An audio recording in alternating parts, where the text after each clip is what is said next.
15 years later, Gemma was standing at the helm of the Mystic Reed. The sun lit up a bright blue midday sky. The salt water sprayed her glasses with every dip of the bow. After years of sailing the open ocean, she found it refreshing. Milo, being a land mammal in both nature and disposition, found it annoying. He had resigned himself to the squawks of seagulls, the smell of barnacles, and the fact that every single thing on their boat was constantly wet. But the salt water stung his nostrils, and that ruffled him the wrong way. He had no choice, though, on such an important mission, but to brave the onslaught from atop Gemma's shoulder and help with their search. Gemma peered forward over the right side of the boat, which is called the starboard, as her uncle had taught her soon after her parents left. Then she peered over the left side of the boat, which is called the port. She always remembered which was which by reminding herself that left and port have the exact same number of letters. Starboard and right have an extraordinarily different number of letters, and therefore were not a part of her memorizing technique. "I don't see anything, Milo," she said with a frown, wiping her glasses clean. They were speckled with salt water again by the time she spoke again. "That sea merchant told us the forgotten island would be right here," she exclaimed. Milo wrapped his tail around her neck and slid it down to point to the dark blue compass still hanging around her neck, slightly rusted, but otherwise intact. She opened up the cover and tapped the glass. There was a jagged silver needle laying lifeless inside, just as it always did. Gemma looked down and sighed. "You know that thing doesn't work. It can't tell east from west or up from down. I need to remember exactly what that merchant said." She began to mumble. "Across the mossy channel, due south of Heart Mountain, 3 days onward. Oh, what's the use?" Milo leapt onto the steering wheel as Gemma walked back to the stern of the boat and looked out across the water. "It's called the Forgotten Island for a reason. It's lost to the world." Her hand instinctively gripped the railing as the boat shook and shimmied. It slowed to a stop within seconds. She spun her head around to see Milo with his hands and tail in the air. This was often his pose when he wanted to make it clear that what had happened was not his fault. It was almost just as often the case that it was. Gemma looked over the side rail again and saw a dark patch of land that hadn't been there at last glance. It was a small oval island. They had run aground. Milo hopped down from the steering wheel and swung over the side of the boat. Gemma's feet found the wooden rungs on the Jacob's ladder and stepped down to the thin shoreline. She bent and grabbed a handful of sand. It was blue, a deep blue, and dark green as well. Mixed together, it was the exact color of the ocean. "Remarkable," she said, looking around. "This must be the Forgotten Island, Milo." Less impressed, Milo grabbed a fallen coconut from the ground and started pounding it on a nearby stone. The coconut tree it came from was one of only 3 trees on the island. The second was a slightly larger coconut tree with equal or better quality and sized coconuts. The third was significantly smaller than the first 2, did not grow any coconuts, and was not a coconut tree. Apart from the trees, Gemma spotted a simple hut with a frond-thatched roof, covered on all sides by vines. Next to it was the entrance to a small cave, handmade from brown stones. Milo struck a victorious blow, splitting the coconut in 2. He drank the water inside greedily, then offered Gemma the other half as a snack. "Thanks anyway, Milo," she said. "I'd rather go check out that hut." Gemma couldn't help staring into the dark mouth of the cave as she pushed in the hut's door. It dislodged from the frame in a sloppy commotion and fell to the floor. "Sorry," Gemma said to no one at all as they stepped on top and entered. She had decided long ago that manners are manners whether someone is there to see them or not. Milo finished the coconut meat and threw his shell onto the hut floor. He had decided long ago that he was a lemur and, therefore, manners did not apply. Gemma spotted 2 windows and tore down the faded green vines covering them. The sunlight burst in to reveal a metal pot, suspended over a compact fire pit. She bent down and held her hands close to the wooden embers. "It's still warm," she said with a suspicious tone.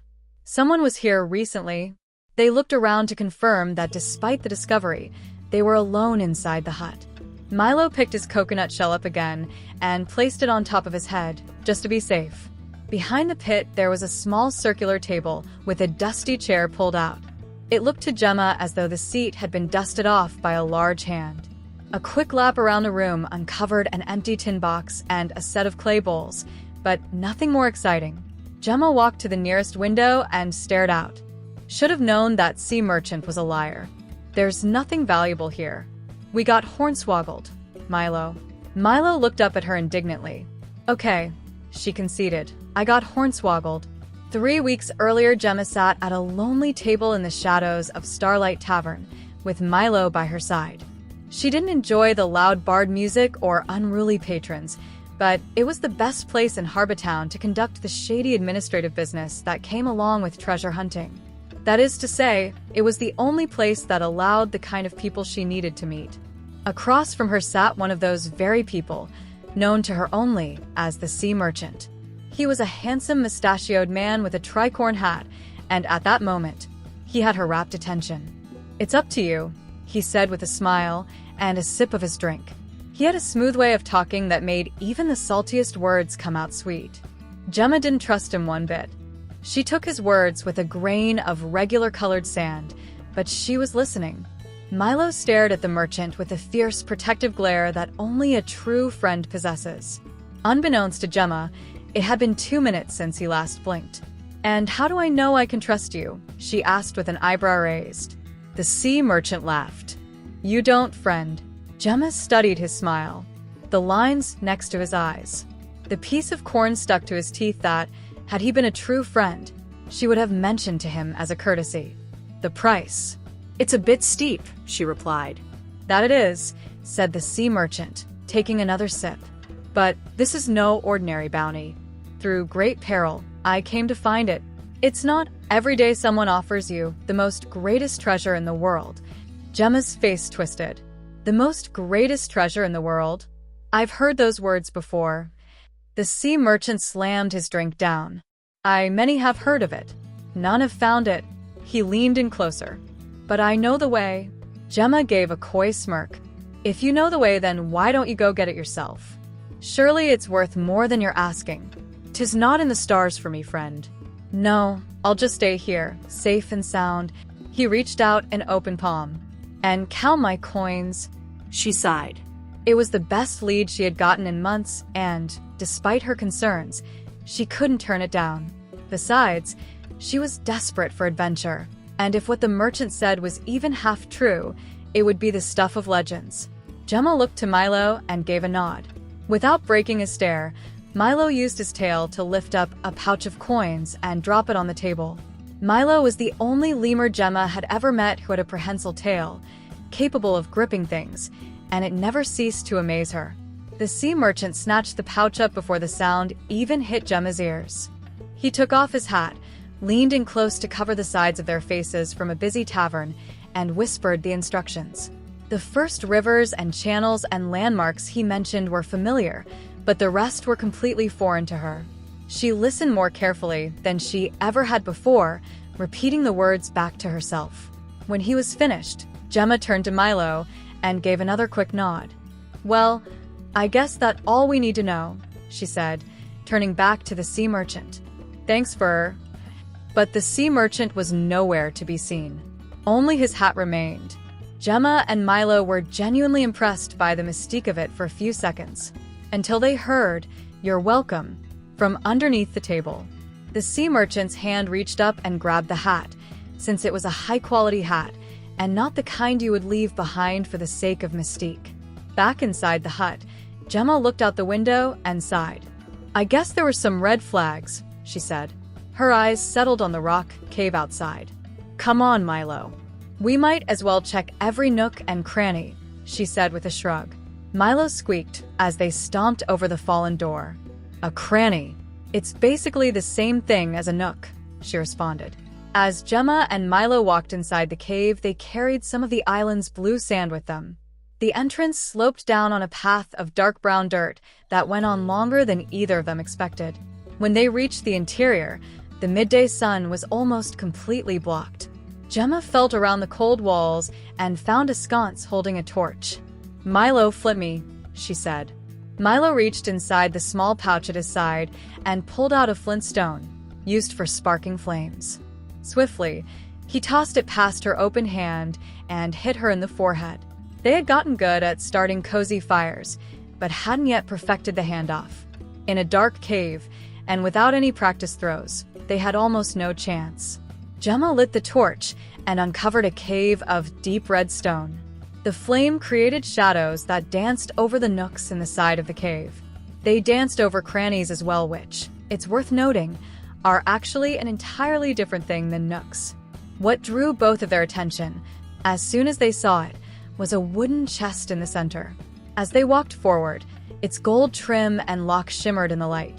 With each approaching step, Gemma noticed a peculiar thing start to happen. From around her neck, the compass began to shake. She stopped to raise it over her head and open the top. The jagged silver needle was vibrating loudly. Testing a theory, she took a step forward and the rattle increased until it filled the room. It's never done this before, she said. Milo looked up at her with wide yellow eyes. Why would it shake now? It doesn't even work. Gemma carefully opened up the glass cover and grasped the needle to stop the shaking. It's almost like it's not a compass at all. She lifted her hand up and, to her surprise, removed the needle with ease. Milo scuttled over to the lock and examined it. Excitedly, he jumped up and down. Gemma felt as though she understood what he meant. Through years of being best friends, they had developed their own kind of language, and she was rarely wrong. You want me to bake you a muffin, Milo? Rarely wrong, but sometimes. Milo scoffed and pointed at the lock. Oh, use the needle on the lock, she said. Well, it looked a whole lot like your muffin dance. Gemma bent down and lined the needle up to the keyhole to find it was roughly the same size. With the torch in one hand, flickering wildly around the cave, she pressed the twisted needle into the lock. Here goes something, she whispered. Slowly, she turned the needle until she felt a click. The top to the chest popped open with ease. Gemma tapped her shoulder, and Milo climbed up to see. She raised the torch and stared down. Inside, she saw her own face and Milo's, distorted by a blanket of ripples. It was water. Dark, ancient water. And in the center, floating with a calmness, was a tiny boat. Gemma had less than a moment to study it before she heard a familiar sound. One she had not heard for many years. It was the jingle of her old favorite bell. Oh, Bramble Rot, she said.